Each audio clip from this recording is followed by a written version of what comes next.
கேட்டதில் பிடித்த கதை. இது நான் ஒரு இடத்துல இந்த கதையை கேட்டேன். இந்த கதையை நான் சொல்லும் போதே நீங்கள் நிறைய பேர் கேட்டிருப்பீங்க. ஒரு ஒரு வாலிபன், சரியா, வாலிபன்னா கல்யாணம் ஆகிற ஸ்டேஜில் இருக்கிறவர் என்ன பண்ணுறாரு, அவர் தங்கியிருந்த இடத்த விட்டு கோவையில் இருக்கிற அவர் சென்னையில் வேலை கிடச்சதுனால அந்த இடத்துல வேலை செஞ்சிட்ருக்காரு. ஆனால் வேலை செஞ்ச இடத்துல நல்லா சம்பாத்தியம். ஆனால் அவர் என்ன பண்ணுறாருன்னா, அந்த காசெல்லாம் சம்பாதிச்ச காசெல்லாம் ஊதாரித்தனமாக இருந்து குடிக்கிறது, கெட்ட பழக்கத்துக்கு அடிமையாகிட்டு அந்த காசெல்லாம் வேஸ்ட்டாக செலவு பண்ணிடுறாரு. செலவு பண்ணிட்டு என்ன பண்ணுறாரு, எப்போவுமே மாதம் மாதம் அவர் கடிதாசி போடுவார் அவங்க அப்பாவுக்கு. அப்பா எனக்கு காசு பத்தலை, காசு காலி ஆகிடுச்சி. இவர் சம்பாதிச்சது அவங்க அப்பாவுக்கு காசு அனுப்ப மாட்டார். அவர் சம்பாதிச்சது அவரே செலவு பண்ணிவிட்டு அவருடைய இன்னும் தேவையில்லாத செலவுக்கு அவங்க அப்பானை காசு கேட்பாராம். அப்போதைக்கு காசு 2500 கேட்பாராம். அந்த 2500 அவங்க அப்பா என்ன பண்ணுவாரா, ஐயோ மகனுக்கு நம்ம அனுப்பணுன்ட்டு டெய்லியும் மாதம் மாதம் 2500 அவரும் மணி ஆர்டர் பண்ணுவாரா. இதெல்லாம் பல வருஷங்களுக்கு முன்னாடி மணி ஆர்டர் பண்ணிகிட்டே பண்ணுவாராம் மகனுக்காக. அந்த மணி ஆர்டர் அனுப்பும்போது அவர் ஒரு வார்த்தையை எப்பவுமே உபயோகிப்பாரா, தன் அன்பான மகனுக்கு மை டியர் சன் அப்படி சொல்லி தான் எழுதி ஆரம்பித்து அவரை விசாரிச்சுட்டு அந்த காசை அதனுக்குள்ளே வைப்பாராம்.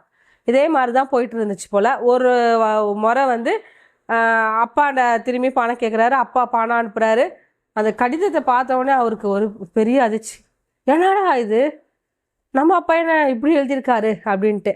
அதில் என்ன இருந்துச்சுன்னா, அவருக்கு ஒரு பழக்கம் இருந்துச்சு. அவர் எழுதலை, டைப்பிங் மிஷினில் டைப் பண்ணி அந்த லெட்டரை எப்போவுமே தன் பையனுக்காக டைப்பிங், அப்போல்லாம் டைப்பிங் தானே இருக்கும், டைப் பண்ணி அதை அந்த லெட்டரை ரெடி பண்ணி மணி ஆர்டர் பண்ணுவாராம். அந்த டைப்பர் என்ன பண்ணியிருக்காரு, ஒரு மிஸ்டேக் பண்ணிட்டார் போல். அதில் என்ன இருந்துச்சுன்னா, மை டியர் சின் அப்படின்னு இருந்துச்சான். அது பார்த்தோன்னே அவருக்கு ரொம்ப மனசு கஷ்டமாயிடுச்சான். என் அன்பான பாவமே அப்படின்னு இருந்துச்சான். என்னடா இது பாவம்ட்டு அந்த வார்த்தை அவரை ரொம்ப காயப்படுத்திடுச்சு மகனை.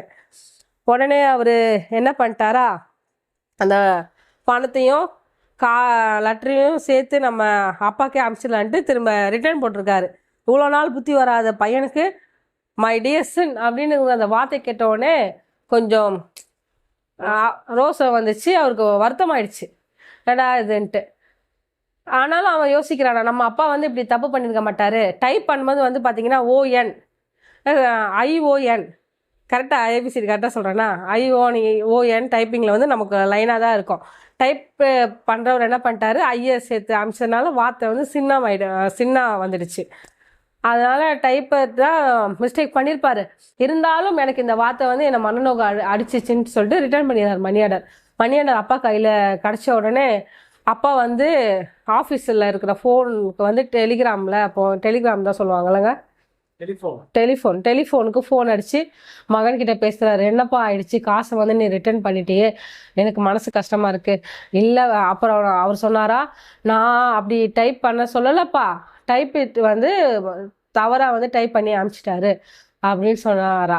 உடனே அவர் சொன்னாரா, இருக்கட்டப்பா பரவாயில்லப்பா, நீங்கள் எனக்கு பணம் தர தேவையில்லைன்ட்டு சொல்லிட்டு வச்சுட்டாரா. அடுத்த நாள் காலையில் ஒரு அழைப்பு வருதான். திரும்ப அவருடைய பில்டிங்லேருந்து, அவர் மேலே ஒர்க் பண்ணுறாரு, கீழே ஆஃபீஸ்லேருந்து கால் பண்ணுறாங்க, உங்களை கொஞ்சம் சீக்கிரமாக கீழே வாங்கன்ட்டு வர சொன்னாராம். கீழே ஓடி பார்த்தா அப்பா வாசலில் நிற்கிறாராம். அவர் கோவையிலேருந்து கிளம்பி சென்னைக்கு பையனை பார்க்க நிற்கிறாராம் வாசலில். போயிட்டு, அப்பா என்னப்பா நீங்கள் வந்துட்டீங்கன்ட்டு அவர் கட்டி பிடிச்சிட்டு அழுவுறாராம். கட்டி பிடிச்சிட்டாரு. அப்பாவுக்கும் அலை வந்துச்சான். ஏன்ப்பா நீ அந்த மணி ஆர்டர் அனுப்பிச்ச, நான் போய் உன்னை என் பாவம்னு நான் உன்னை சொல்லுவேனா, நீ என் மகன் அல்லவா, நான் போய் உன்னை எப்படி பாவம்னு சொல்லுவேன் அப்படின்னு சொல்லிட்டு அவர் கட்டி தன் மகனை அரவணைச்சிக்கிட்டாரா. பையனும் ரொம்ப மனசார அழுதாரா. இது மாதிரி தான் ஆண்டவர் நம்மளை இவ பாவம் செஞ்சுட்டே இருக்கா, நம்மளை ஒரு பாவி, நம்மளை ஒரு பாவக்காரன் அப்படிலாம் நம்மளை ஆண்டவர் சொல்ல மாட்டார். நம்ம எவ்வளோ தப்பு செஞ்சாலுமே 1000 முறை, நான் இன்னொன்று கூட படித்தேன், நான் 1000 முறை வழி தப்பி போனாலும் என்னை 1000 முறையும் சலிக்காமல் தேடி வருகிற தகப்பன் இயேசு. அதுதான் நம்ம எத்தனை வாட்டி வழி தப்பி போனாலும், எத்தனை வாட்டி பாவம் செஞ்சாலும், அவரை நம்ம தேடி வந்து நம்மளை கட்டிப்பிடிச்சு அரவணைக்கிற தேவனா தான் இருக்கிறாரு. Praise Lord. உம்மை விட நான் வேற யாரை நம்புவேன்? உம்மை விட நான் வேற யாரை நம்புவேன்? ஆதரவாய் வந்திரே, கரவெடுத்து நடத்தி சென்றேன். ஆதரவாய் வந்திரே, கரவெடுத்து நடத்தி சென்றேன். உம்மை விட நான் வேற யாரை நம்ப